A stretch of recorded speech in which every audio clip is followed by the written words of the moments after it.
I'm Allison, 34, and the day I woke up from emergency surgery, my life shattered. My beloved grandfather's lake house, my sanctuary since childhood, had been sold by my mother-in-law Elaine while I lay unconscious. "You don't deserve it anyway," she sneered when I confronted her. "You're too sick to enjoy it." What she didn't know was that Grandpa was smarter than all of us combined.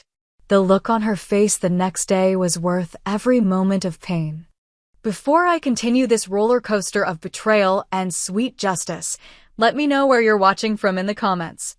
Don't forget to like and subscribe if you enjoy seeing karma delivered in perfect timing.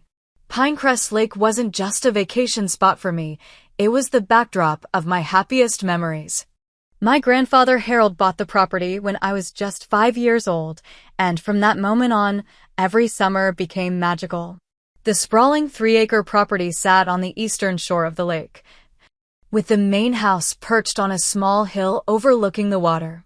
The guest house, nestled closer to the shoreline, was where I stayed during those childhood summers. I can still close my eyes and smell the pine trees mixing with the scent of Grandpa's famous blueberry pancakes. Every morning, we'd sit on the wraparound porch, watching the fog lift off the water as the sun painted the sky in watercolor strokes of pink and gold. Grandpa would tell me stories about his own childhood, lessons about nature, and wisdom about life that I carry with me to this day. "This place is special, Allie," he'd say, using my childhood nickname while pointing to the water. "It's not just about the property or the house. It's about finding peace when life gets stormy." Little did I know how prophetic those words would become. 2 years ago, when Grandpa passed away at 87, I was devastated. We'd remained close even after I grew up and moved to the city for my career in graphic design. I'd visit at least once a month, sometimes bringing my husband Michael, though he never quite understood the magic of the place. At Grandpa's funeral, I learned he'd left the lake house to me specifically, rather than dividing it among family members. She was the only one who truly loved this place for what it is, his lawyer Franklin had explained to the family. Reading from a letter Grandpa had written, "The others see property value, Allison sees the soul of Pinecrest." That's when I first noticed the look in my mother-in-law's eyes. Elaine Wilson had always been controlling, but until that moment, she'd masked it well beneath a veneer of Southern charm and backhanded compliments. Michael was her only child, and in her mind, anything that belonged to me should rightfully belong to him, and by extension, to her. "How thoughtful of Harold," she'd said at the reception, her smile tight. "Though it seems like such a responsibility for someone as busy as you, dear." Michael and I had been married for 5 years by then. We'd met at a charity event where I was designing promotional materials, and he was representing his investment firm. The attraction had been immediate. His easy confidence and genuine interest in my work had won me over. For the first 3 years, our marriage had been everything I'd hoped for. We traveled, built our careers, and talked about starting a family. But things began to change after Michael's father passed away. Elaine became increasingly present in our lives, dropping by unannounced, calling multiple times a day, and inserting herself into our decision-making. Michael, feeling responsible for his mother's well-being, found it difficult to set boundaries. "She's just lonely," he'd say whenever I expressed frustration. "She doesn't mean anything by it." The lake house inheritance became a frequent topic of conversation during family dinners. Elaine would casually mention how family properties should stay in the family or ask pointed questions about whether I planned to sell it, since you two barely have time to visit anyway. Each comment felt like a small paper cut, minor in isolation, but stinging when accumulated. What neither of them knew was that I'd been visiting the lake house alone on days when I claimed to be working late. Those solitary afternoons became my sanctuary as my health began to deteriorate. The first symptoms were easy to dismiss: unusual fatigue, joint pain, occasional fever.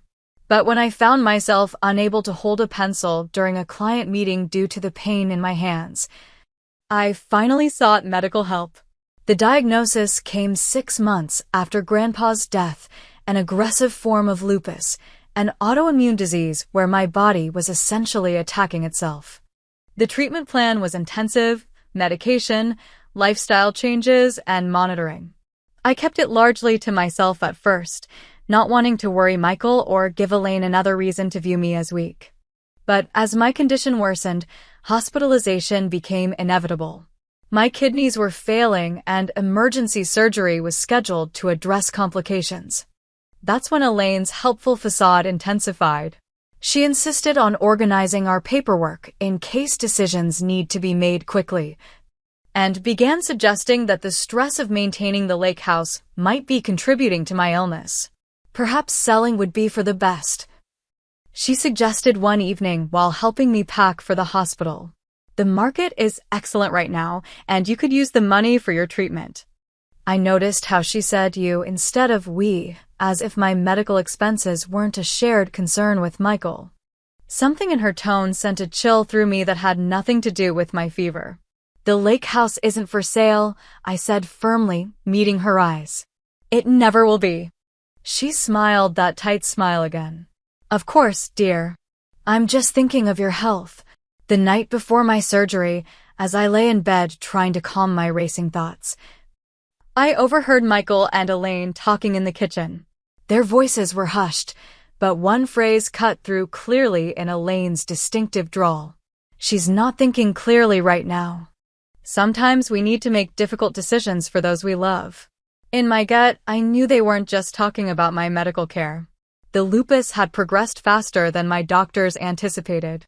What began as joint pain and fatigue evolved into kidney inflammation so severe that I required a procedure called a renal biopsy followed by specialized surgery to address the damage.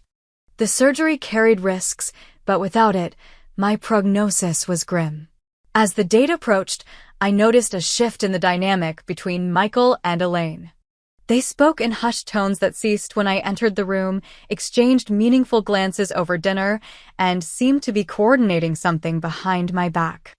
3 weeks before my scheduled surgery, Elaine arrived at our house with a stack of papers and a concerned expression that didn't quite reach her eyes. I've been speaking with our family lawyer, she announced, setting the papers on our dining table. With your condition, Michael should have medical power of attorney. Just to be safe. Michael nodded too quickly. It makes sense, Allie. If you're unconscious and decisions need to be made. I studied the documents she brought, immediately noticing they weren't limited to medical decisions. The power of attorney form was comprehensive, covering financial and property matters as well. When I pointed this out, Elaine waved dismissively. It's just standard language, dear. No one expects to use any of it. That night, I called my friend Rebecca, who had never warmed to either Michael or Elaine. When I explained the situation, her response was immediate and alarmed. Don't sign anything that broad, she warned.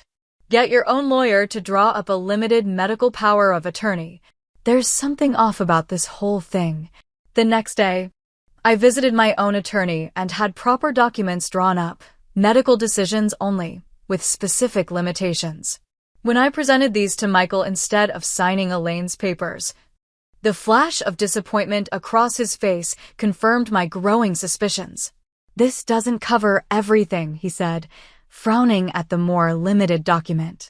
It covers what's necessary. I replied, my medical decisions. Later that week, I returned home early from a doctor's appointment to find Elaine sitting at our kitchen table with a man in a suit. They were looking at photographs of the lake house. When I entered, they jumped apart like guilty teenagers, and the man hurriedly gathered his materials.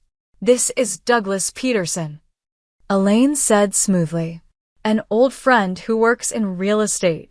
He was just giving us advice on property values for insurance purposes. Douglas nodded too enthusiastically. Lovely place you have. Great potential. I'll send those insurance comparison rates to your email, Mrs. Wilson. After he left, I confronted Elaine. Why are you discussing my property with a real estate agent? Don't be paranoid, Allison, she replied.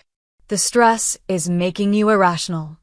Michael and I are just trying to make sure everything is properly valued and protected while you focus on getting well.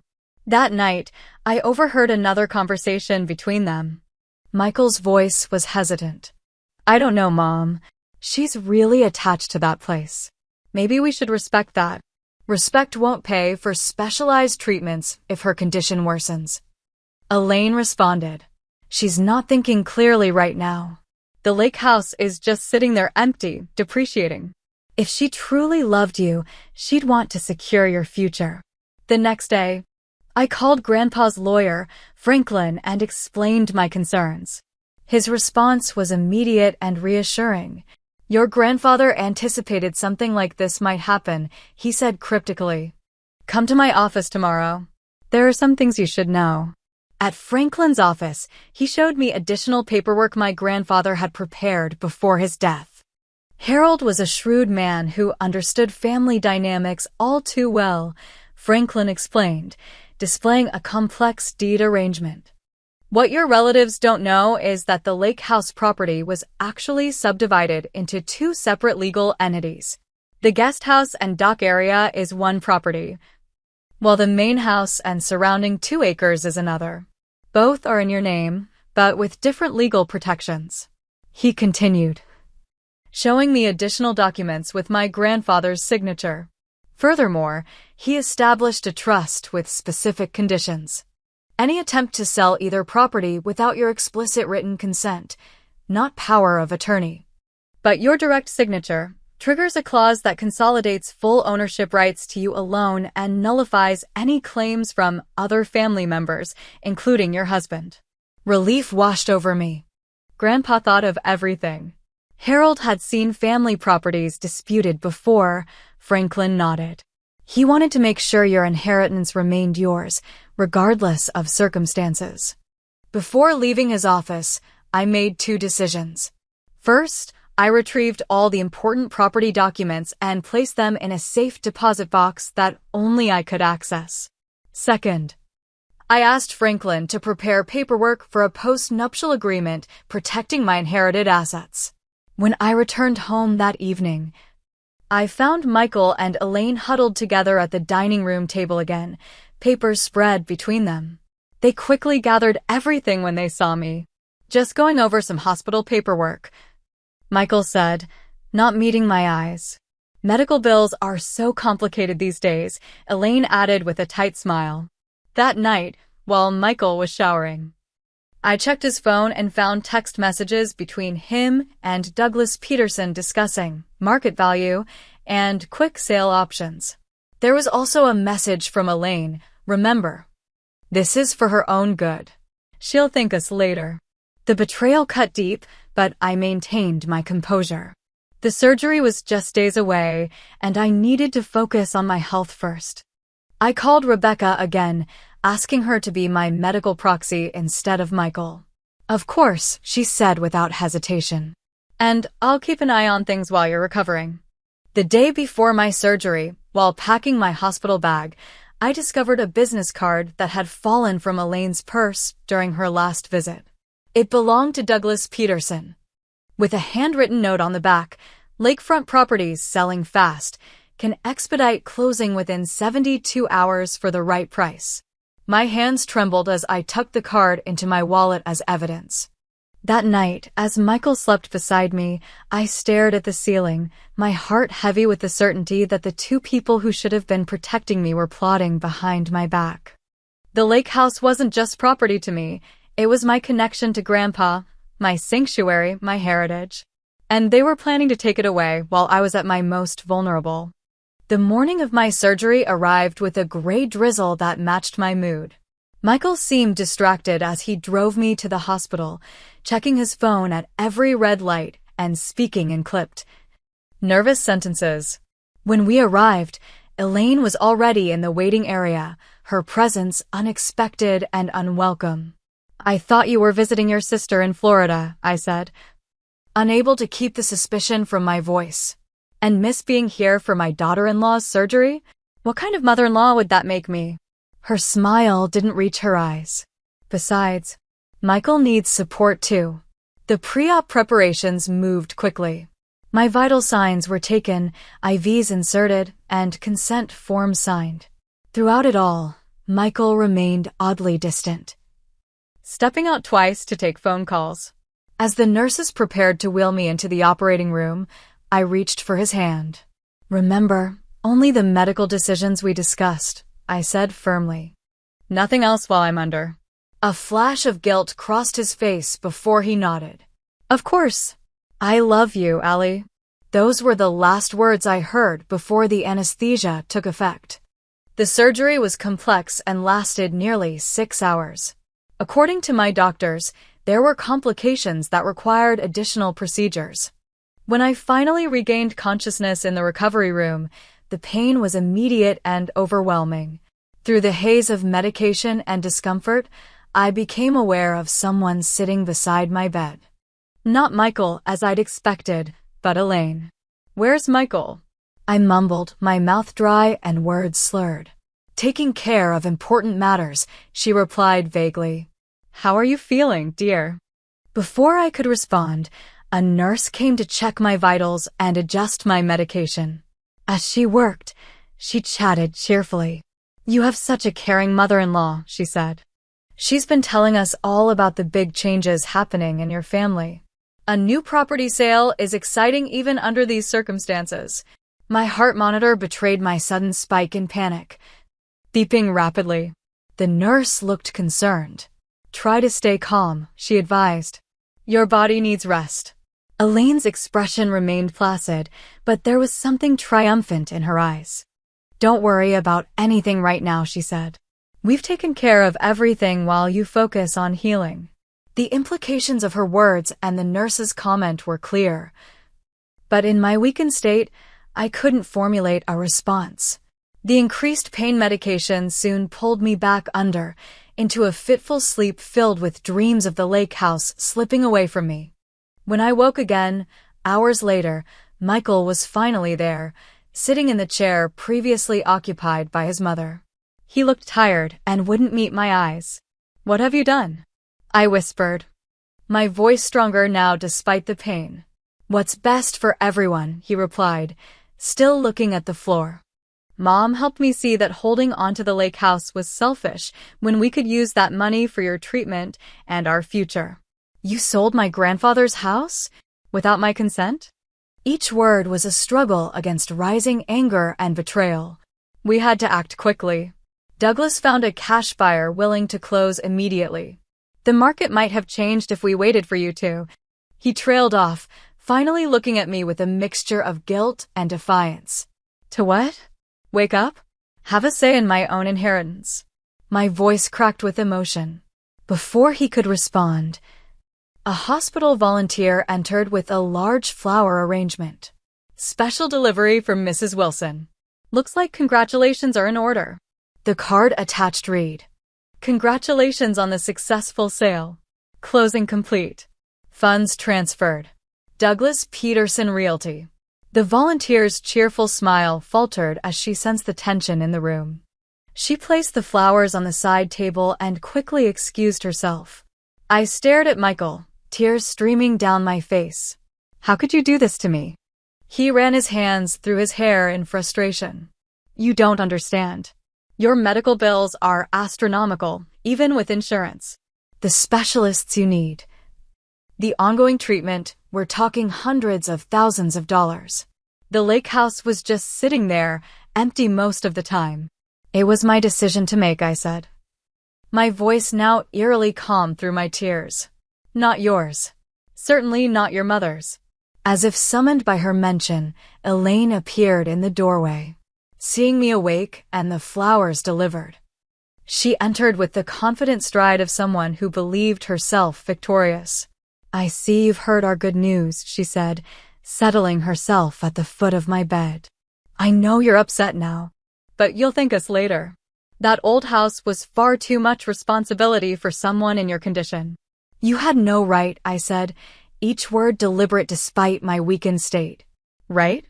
She laughed, a cold sound devoid of humor. "Let's talk about rights, shall we? That house should have gone to family who could properly care for it." not to someone who visits occasionally and is now too sick to even maintain it. Her facade of concern had completely dropped, revealing the ugly truth of her resentment. You don't deserve it, Allison. You never did. Harold should have left it to blood family who would honor his legacy, not watch it decay while they're laid up in hospital beds. Michael made a weak attempt to intervene. Mom, that's enough? No, Michael, she needs to hear this, Elaine continued, her voice rising. We did what was necessary. The money is already in our account. The papers are signed. It's done. How did you get my signature? I asked, though I already suspected the answer. Michael at least had the decency to look ashamed. Mom thought it would be easier to just handle it, since you gave me power of attorney. For medical decisions only, I interrupted. Not for selling my property. Elaine waved dismissively. Details. What matters is that it's done. The buyers are already planning renovations. They're tearing down that old guest house next week to build something more modern. Each word was another knife in my heart. The guest house where I'd spent summers with Grandpa, where he'd taught me to play chess and identify constellations on the porch, would be demolished. His memory erased by strangers who saw only real estate value. Get out, I whispered. Don't be dramatic, Elaine began. Get out, I shouted, setting off alarms on my monitors as my blood pressure spiked dangerously. Nurses rushed in, quickly assessing the situation and firmly asking both Michael and Elaine to leave. As they administered medication to calm me, I caught Elaine's last words to Michael in the hallway. See? She's hysterical. We absolutely made the right decision. Alone with the medical staff. I closed my eyes and focused on breathing through the pain, both physical and emotional. They had betrayed me in the worst possible way, taking advantage of my vulnerability to steal what mattered most. But beneath my grief, a small voice reminded me of my visit to Franklin and the protections my grandfather had put in place. I just needed to hold on until I could contact him. If what Elaine said was true, and the sale had already closed, I needed to act quickly. As the medication took effect again, I drifted off with one thought providing cold comfort. Grandpa was smarter than all of us combined. There was still hope. I woke the next morning to a nurse checking my vitals and a heaviness in my chest that had nothing to do with my physical condition. The betrayal by my husband and mother-in-law had settled into my bones, a cold weight that made even breathing feel like an effort. Michael hadn't returned after being ejected from my room. Not even a text message asking about my condition. His absence confirmed everything I needed to know about his priorities. As the nurse finished her checks, she mentioned that my phone had been ringing. Someone's eager to reach you, she said, handing me the device. 3 calls already this morning. The number wasn't one I recognized. But I answered anyway, my voice still rough from sleep and intubation. Mrs. Wilson? This is Douglas Peterson from Lakeview Realty. The voice was professional but tinged with confusion. I hope I'm not disturbing your recovery, but there seems to be some confusion about the property sale that I hoped you could clarify. My heart rate quickened. What confusion, Mr. Peterson? Well, he hesitated. Your mother-in-law facilitated the sale of the guest house property at Pinecrest Lake, which closed yesterday. But when our clients visited this morning to take measurements, they noticed construction markers on the adjacent property, the main house. When they inquired with a neighbor about accessing that section, they were told it was still owned by you and not part of their purchase. I closed my eyes, relief washing over me like a cool wave. Grandpa's planning had worked. Mr. Peterson, I said carefully, could you tell me exactly what property was sold yesterday? The precise legal description. I heard papers shuffling. According to the deed, it's Lot 42B of the Pinecrest Lake subdivision, consisting of the guest house structure and 0.8 acres of lakefront property, including the dock and boathouse. And who signed the sales documents? I asked, already knowing the answer but needing confirmation. More paper shuffling. Well, that's actually another matter I wanted to discuss. The documents were signed with your name, but Mrs. Elaine Wilson handled all the negotiations and closing details. She presented a power of attorney document. But our title company is questioning its applicability to real estate transactions. They're concerned there might be irregularities. There are indeed irregularities, Mr. Peterson, I said, my voice growing stronger with each word. I never authorized the sale of any part of my property, and the power of attorney my husband held was strictly limited to medical decisions during my surgery. What you're describing sounds like fraud. There was a long pause before Douglas responded, his tone now notably more cautious. I see. This is concerning. Our firm prides itself on ethical transactions. If what you're saying is accurate, we may have a serious legal situation on our hands. We certainly do, I agreed. But before we go further, I need to contact my attorney. Could you hold off on any further actions regarding either property until you hear from him? Of course, Douglas replied quickly. Please have your attorney contact me directly. And Mrs. Wilson, I apologize for any distress this has caused during your recovery. After ending the call, I immediately phoned Franklin. Despite the early hour, he answered on the second ring. Allison, are you all right? How was the surgery?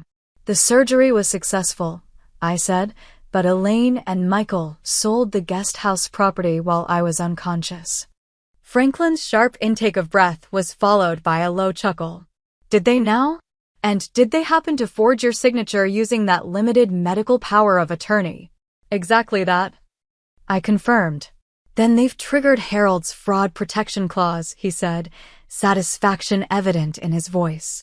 Your grandfather anticipated something like this might happen, not specifically during a surgery, of course, but he was concerned about undue influence or pressure from your husband's family. What exactly does the clause do? I asked. It's quite elegant in its simplicity, Franklin explained. Any unauthorized attempt to sell or transfer either property without your explicit consent automatically triggers a transfer of full ownership rights to you alone. Additionally, it nullifies any claim your husband might have had to either property in a divorce proceeding or inheritance situation. And the guest house sale? Is it valid? That's where it gets interesting, Franklin said. Technically, the sale itself could be challenged as fraudulent since it was executed under false pretenses with a forged signature. However, the fraud protection clause doesn't automatically invalidate the transaction. It just ensures that all proceeds from such a sale go directly to you, not to the person who facilitated it. So the money from the sale should legally be yours, not theirs. And I'm guessing they've already received and possibly spent some of it? Elaine mentioned the funds were already in their account, I confirmed. Perfect, Franklin said, and I could practically hear him smiling. That's conversion of your assets. Possibly grand theft, depending on the amount. Between the forged signature, misrepresentation of the power of attorney, and conversion of funds, they've given us everything we need. What should I do next? I asked, already feeling stronger despite my physical condition. First, I'll contact the title company and the real estate agent to inform them of the situation. Then I'll file emergency injunctions to freeze any accounts where the proceeds might have been deposited. Finally, I'll prepare documentation for the sheriff to deliver formal notice of the fraud protection clause being triggered. How soon can you make decisions about how to proceed? I'm making them right now, I said firmly. Move forward with everything. After ending the call with Franklin, I lay back against my pillows, processing everything. The guest house was gone, that hurt deeply, but the main property was secure. More importantly, Michael and Elaine's betrayal had backfired spectacularly thanks to my grandfather's foresight. I pressed the call button for the nurse. Could you help me with something? I asked when she arrived. I need to speak with my doctor about accelerating my discharge planning. There are some important matters I need to handle personally. The nurse looked concerned. You've just had major surgery. The standard recovery time. I understand, I interrupted gently. But some circumstances have changed, and I need to be present for certain legal proceedings. If I promise to follow all medical advice and have proper care at home, could we at least discuss the possibility? She nodded reluctantly. I'll ask the doctor to come by during rounds this morning. While waiting, I called Rebecca to update her on everything that had happened. Those snakes, she exclaimed after hearing about Michael and Elaine's actions. Want me to go pour sugar in their gas tanks? I laughed for the first time since before the surgery. Tempting, but I have a better plan. Can you come to the hospital? I could use some help preparing for what's next.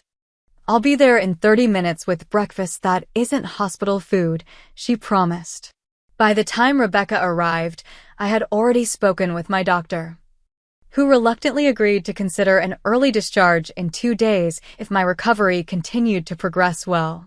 Franklin had also called back, confirming that the title company was cooperating fully and that the funds from the sale, just over $400,000, had been frozen pending investigation.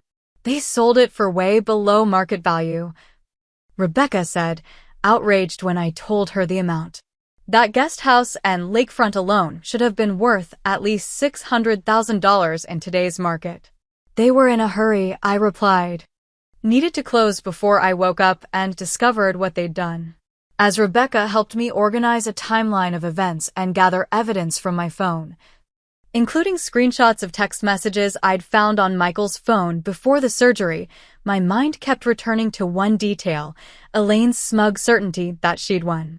She has no idea what's coming. Does she? Rebecca asked, reading my expression. None, I confirmed, a small, grim smile forming despite my pain. And I can't wait to see her face when she finds out.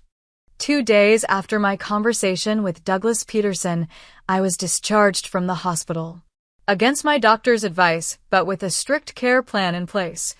Rebecca drove me directly to the lake house. We had coordinated with Franklin to ensure the timing aligned perfectly with his legal maneuvers. The drive took nearly 2 hours, during which I alternated between dozing from pain medication and reviewing the documentation Franklin had prepared. According to his most recent update, the sheriff would be delivering the legal notices at 2 p.m., precisely when we expected to arrive. Are you sure you're up for this? Rebecca asked as we turned onto the familiar pine-lined road leading to the property. We could wait at a hotel until it's over. I need to see it, I said firmly. I need to be there when they realize what they've done. As the house came into view, my breath caught. Even after everything, the sight of the sunlight glinting off the lake behind the weathered blue clapboard of the main house filled me with a sense of homecoming.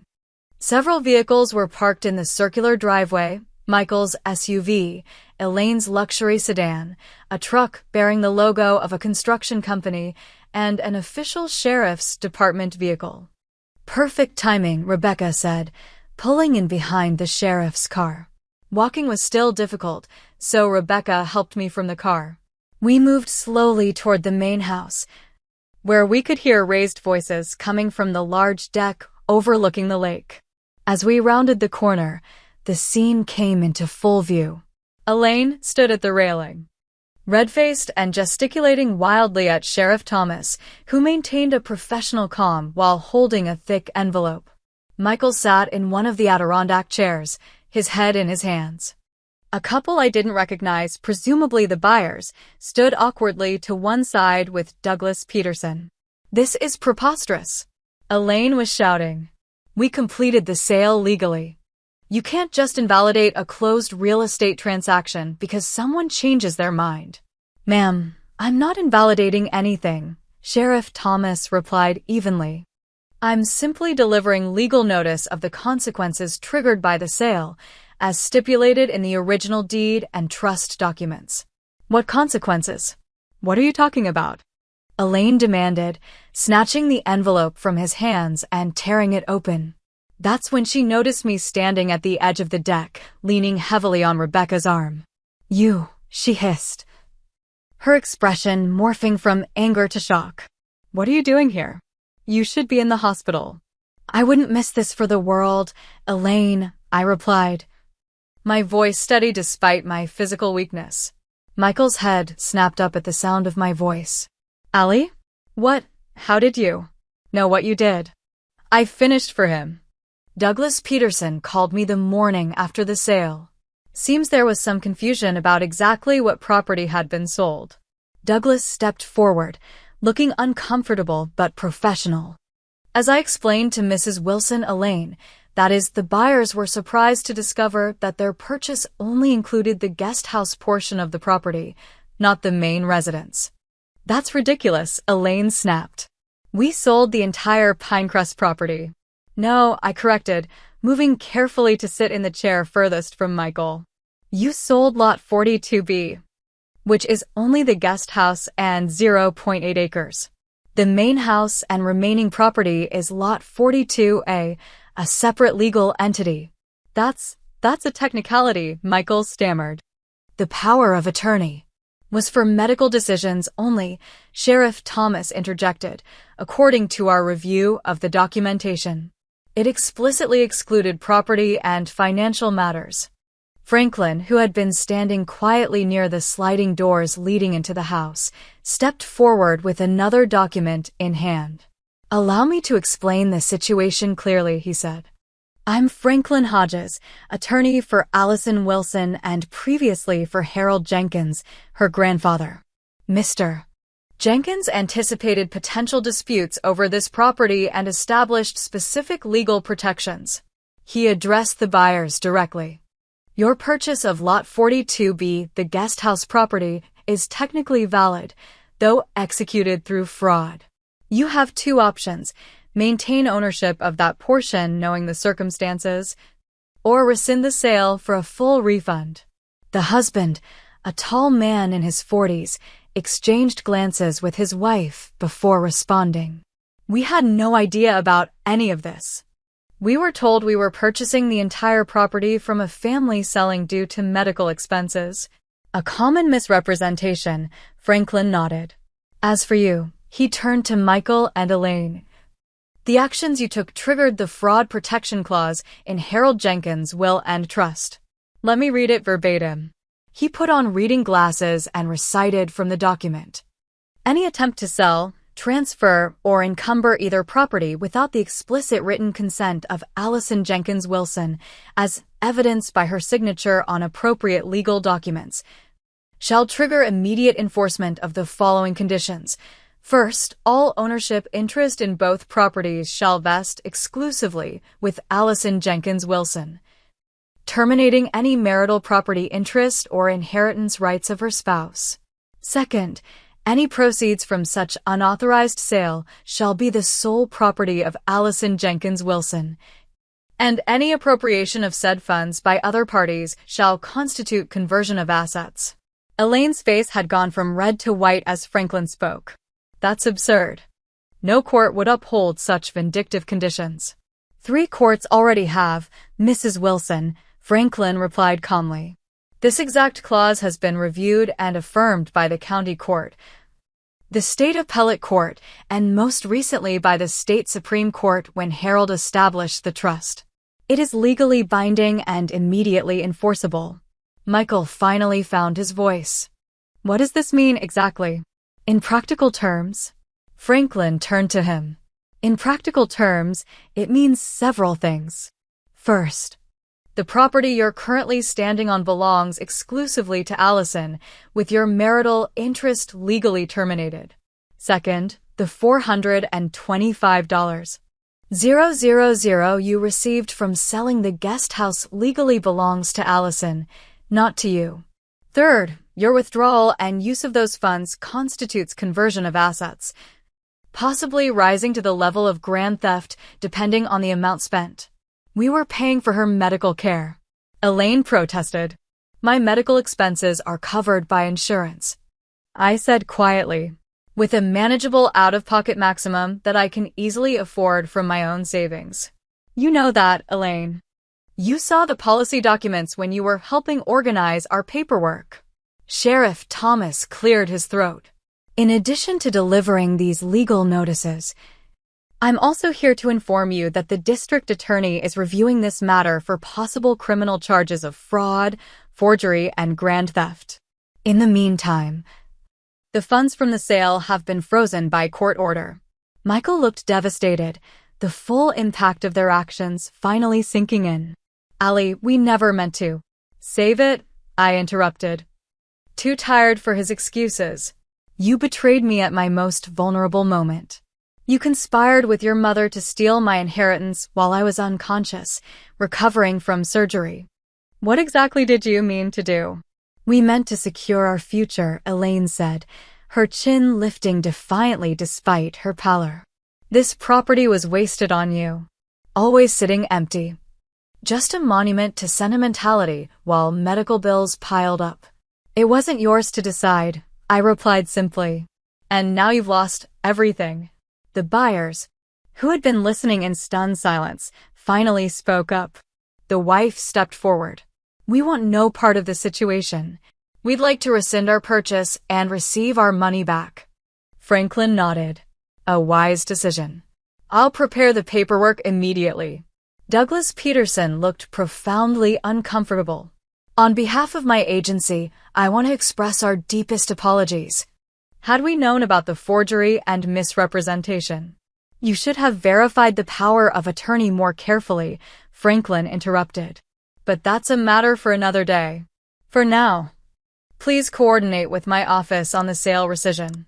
As the legal details were being discussed, Elaine suddenly lunged toward me, her face contorted with rage. You ungrateful little. Sheriff Thomas moved with surprising speed for his size, stepping between us. Ma'am, I strongly advise against whatever you are about to do or say. Your situation is precarious enough already. Elaine froze, then collected herself with visible effort. This isn't over, she said, her voice low and venomous. No one humiliates me like this. You humiliated yourself, Elaine, I said wearily. I would have shared this place with family who respected it. Instead, you tried to steal it and lost everything. I turned to Sheriff Thomas. I'd like them removed from my property now, please. Of course, Mrs. Wilson. He faced Michael and Elaine. You have 5 minutes to collect any personal belongings and leave the premises. After that, your presence will constitute trespassing. Michael made one last desperate attempt. Ali.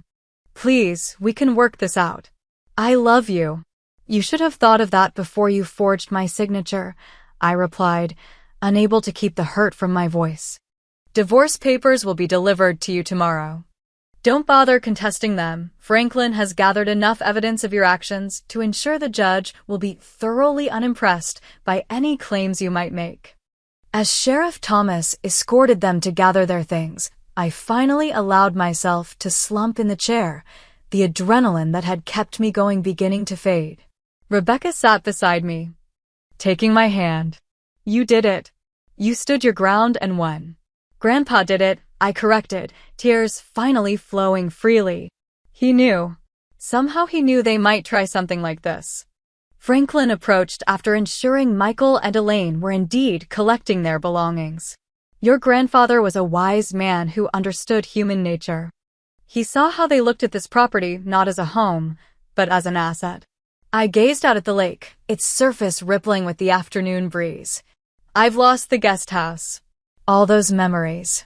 The structure, yes, Franklin acknowledged. But not the land itself. Once the sale is rescinded, you'll still own the entire property. You can rebuild. As we watched Michael and Elaine drive away, followed by the sheriff, Douglas, and the buyers, a strange sense of peace settled over me despite the pain and exhaustion. This place had always been my sanctuary, and now, ironically, their attempt to take it had only cemented my claim to it more thoroughly than before. What will you do now? Rebecca asked softly. First, recover from surgery, I said with a small smile. Then rebuild both the guest house and my life. Without Michael, the sun was beginning to set over the lake, painting the water in shades of gold and amber, just as it had during all those evenings with Grandpa on the porch. He would be proud of you, Franklin said, following my gaze. I know. I replied. And somehow, I think he's still looking out for me. The weeks following the confrontation brought a whirlwind of legal proceedings, physical recovery, and emotional processing. I moved permanently into the lake house, finding that the peaceful setting accelerated my healing more effectively than any medication. Rebecca stayed with me initially, helping with daily tasks until I regained enough strength to manage on my own. My medical team arranged for local follow-up care, and a home health nurse visited 3 times weekly to monitor my recovery. Physically, I was improving steadily. Emotionally, I oscillated between vindication, grief, and occasional moments of doubt about the harshness of the consequences Michael and Elaine faced. Those doubts usually dissipated whenever Franklin updated me on their continuing attempts to evade responsibility.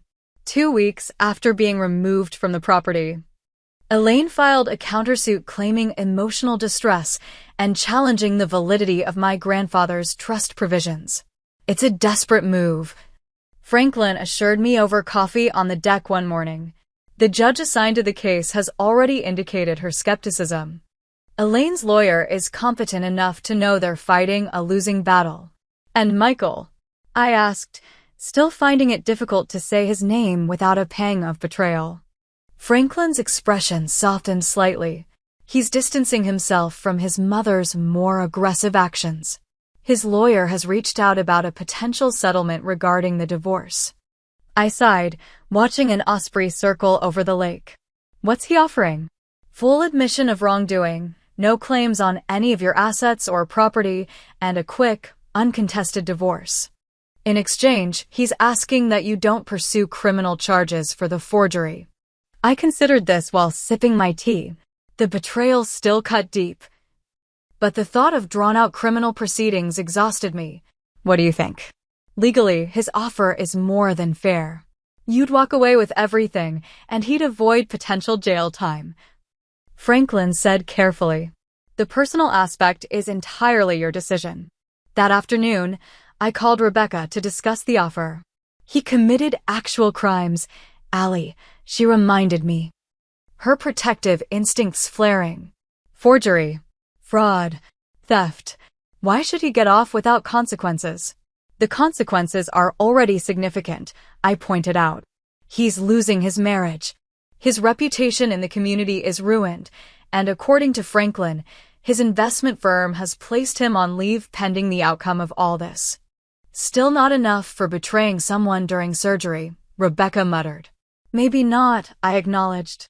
But pursuing criminal charges means prolonging this chapter of my life. More depositions, testimony, court appearances. I'm not sure my health can take it right now. In the end, I accepted Michael's settlement offer with one additional condition. He would need to provide a written account of exactly what happened, including when the plan was conceived and how they executed it. Not for legal purposes, but for my own closure. His 10-page letter arrived 3 days later by courier. Reading it was painful but illuminating. The plan had indeed been Elaine's originally, conceived shortly after my grandfather's funeral. She had spent months planting seeds of financial fear in Michael's mind, gradually convincing him that my illness would bankrupt them and that the unused lake house was the solution. I know these words mean nothing, he wrote near the end, but I will regret this betrayal for the rest of my life. I allowed my mother's influence and my own financial anxieties to override my love and respect for you. There is no excuse, only shame. I folded the letter and placed it in my grandfather's old desk drawer. Perhaps someday I would find forgiveness, but that day was still distant. Elaine's legal challenges continued to fail spectacularly. The judge not only dismissed her countersuit but ordered her to pay my legal fees. When the district attorney presented her with the option to either face criminal charges or make financial restitution, she finally backed down, agreeing to repay the money she had already spent from the fraudulent sale, nearly $30,000 on a new car and luxury items. Hell hath no fury like a country club membership revoked, Rebecca commented when I told her about Elaine's sudden capitulation. By the time autumn painted the surrounding forest in shades of crimson and gold, the legal matters were largely resolved. The divorce was finalized in record time, with Michael making no claims on any assets. Elaine had been forced to sell her designer handbag collection to make restitution. And I had begun interviewing architects about rebuilding the guest house. During this period, I unexpectedly found allies among my neighbors at the lake. Martha and George Kindler, an elderly couple whose property adjoined mine, had apparently never trusted Elaine. Something off about that woman, Martha told me bluntly during an impromptu visit. Bearing a homemade casserole, always asking nosy questions about property values and whether Harold had considered selling before he passed. She even approached us once, George added, settling into a deck chair. Wanted to know if we'd be interested in a joint venture to purchase this place if it ever came on the market.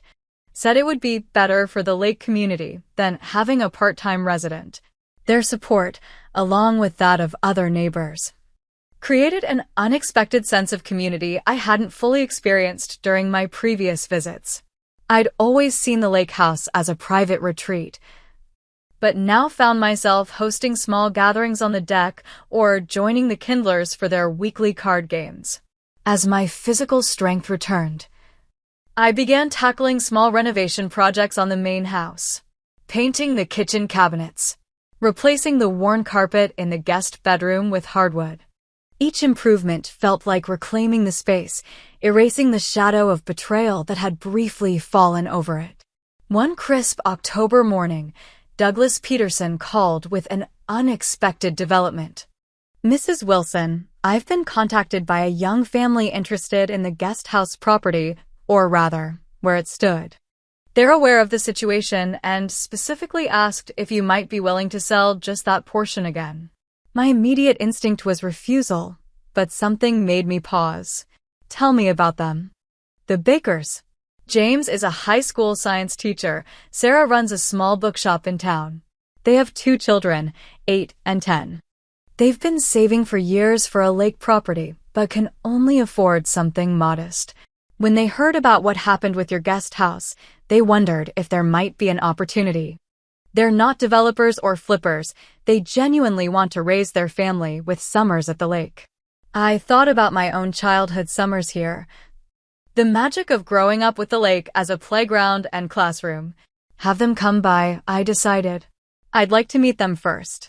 The Baker family visited that weekend. The children, Emma and Ethan, immediately raced to the shoreline while their parents apologized profusely. They've been dreaming of a lake since James took them fishing last year, Sarah explained, watching them with a mixture of embarrassment and pride. Over the course of the afternoon, I found myself warming to the family. They weren't wealthy or connected, just hardworking people who valued the same things about the lake that my grandfather had taught me to appreciate. When Emma proudly identified an osprey circling overhead, the same one I watched daily, something clicked into place.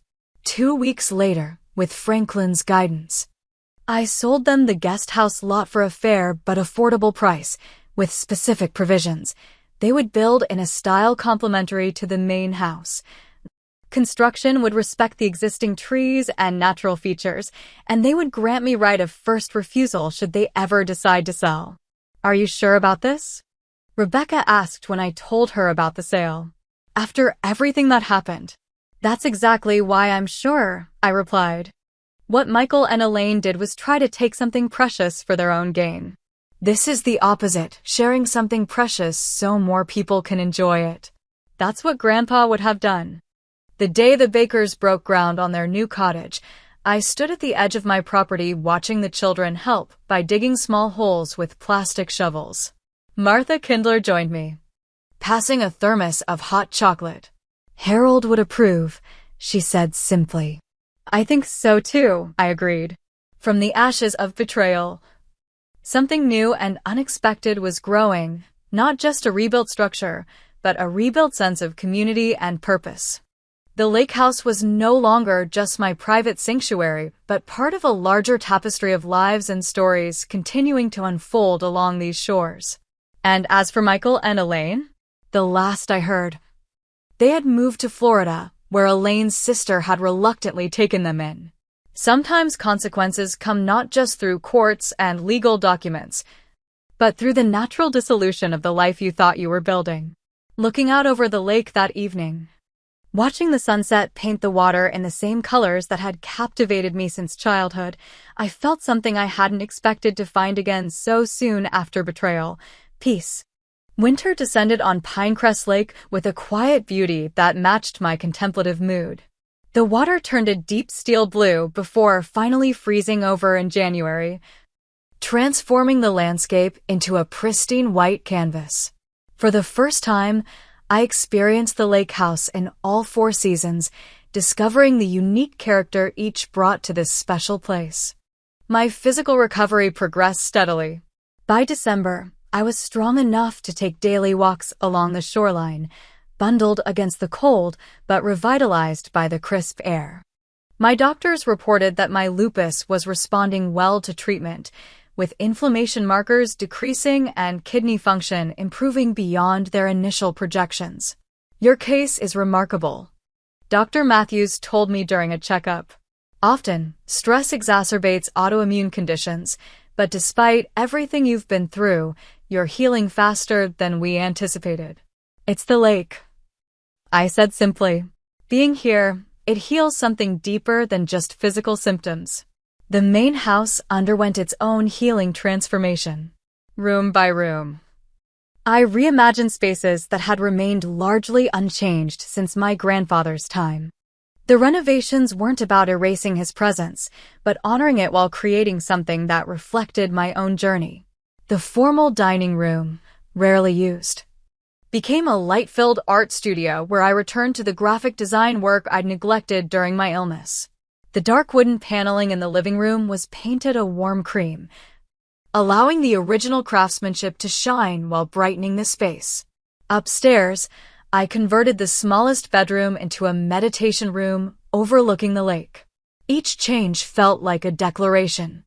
This space is mine, rightfully mine, and I am building a future here. Rebecca visited frequently, eventually accepting my offer to move into the main house temporarily while reassessing her own life path.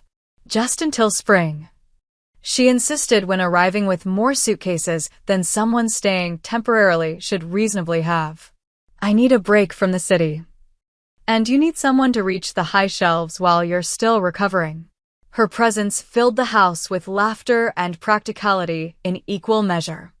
On evenings when memories and doubts crept in, she was there with terrible movies, homemade popcorn, and an unfailing ability to put things in perspective. "You know what I realized today?"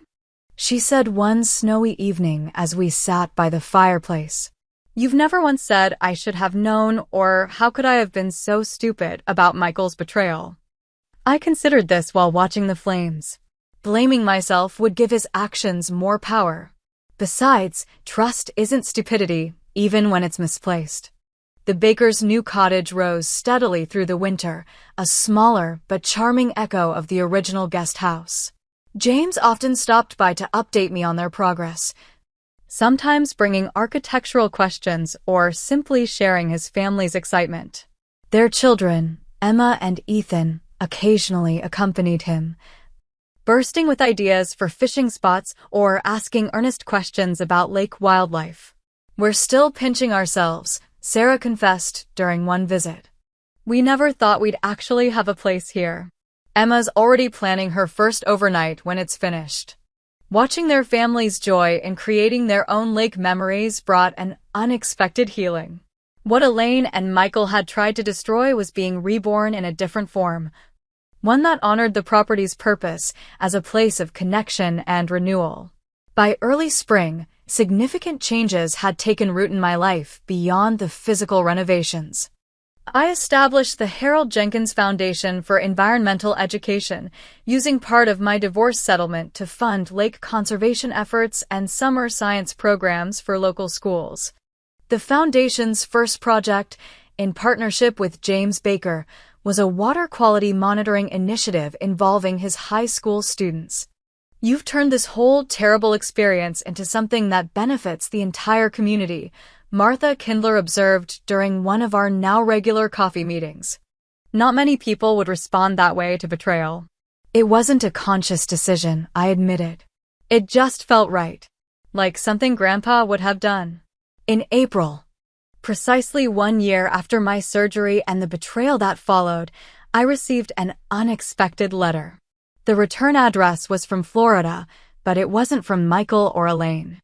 Instead, it was from Michael's father's sister, Aunt Catherine, with whom I'd always had a warm if distant relationship.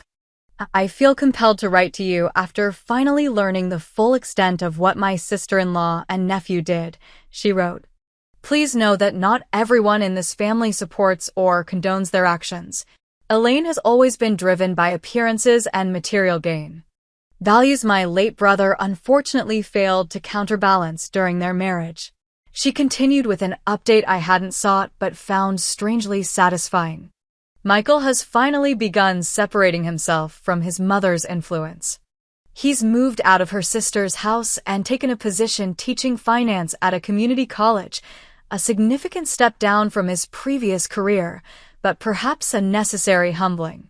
Elaine is, predictably, furious about this development, considering it another betrayal in her narrative of victimhood. I folded the letter thoughtfully after reading it. There was no desire for reconciliation, but a small measure of peace in knowing that perhaps Michael was finding his own path toward redemption. That same week, Franklin delivered the final paperwork officially closing all legal matters related to the property dispute and divorce. It's truly over now, he said, accepting a glass of lemonade on the newly restored deck. How does it feel?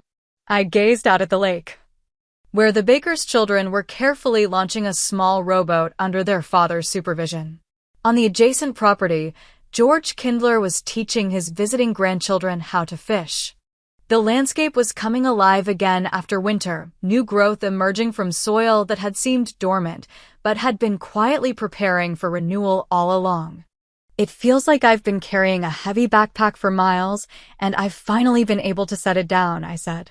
Not because the journey is over, but because I've found a better way to travel.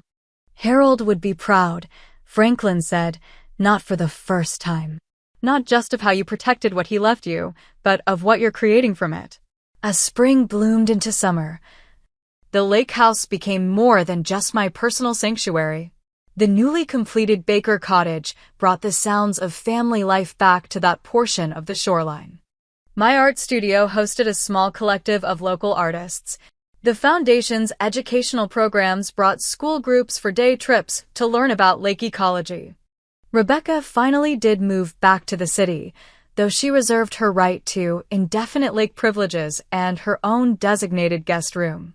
In her place came a rotation of friends, family members, and occasionally, retreat participants for the mindfulness weekends I'd begun hosting in partnership with my physical therapist.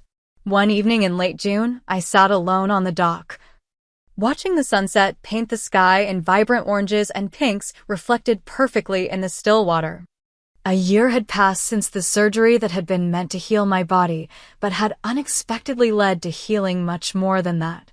The betrayal by Michael and Elaine had been devastating in the moment, a violation of trust that cut to the core of our relationship. But in its aftermath, I had discovered strengths I didn't know I possessed and built connections I might never have formed. The lake house remained mine, as my grandfather had intended. But rather than clinging to it possessively as Elaine would have done, I had found joy in sharing it thoughtfully, selectively, with people who appreciated its true value. In doing so, I had transformed it from a symbol of what I'd almost lost into a testament to what I'd found. The lupus would always be part of my life, requiring management and care. But it no longer defined my future or limited my vision of what was possible. Like the lake itself, sometimes calm, sometimes stormy. Always changing, my path forward had revealed itself as something fluid and full of potential. As darkness fell and the first stars appeared, I made my way back to the house, where lights glowed warmly from windows that had once seemed sad and empty during my grandfather's absence. Now they represented something different, not just a legacy preserved, but a life reclaimed and reinvented on my own terms. The greatest lesson, perhaps, was one my grandfather had tried to teach me all along. True ownership isn't about possession or control, but about stewardship and appreciation. Elaine had seen only the material value of the lake house and had lost everything in her attempt to claim it. I had recognized its deeper worth and, in fighting to protect it, had gained far more than just property. Some betrayals leave only wreckage in their wake, but others, when faced with clarity and courage, can become unexpected catalysts for growth and transformation. My inheritance had turned out to be not just the lake house itself, but the resilience to rebuild what matters most when life's storms damage the structures we thought would always stand. Have you ever experienced a betrayal that ultimately led to something positive in your life? Or inherited something precious that others didn't understand the true value of? Share your stories in the comments below. I've found that sharing our journeys helps all of us feel less alone in life's challenges. And if this story resonated with you, please like, subscribe, and share it with someone who might need to hear that sometimes. What feels like an ending can actually be the beginning of something even more beautiful. Thank you for listening, and remember, the most important property we'll ever own is not measured in acres, but in how well we care for ourselves and those we choose to welcome into our lives.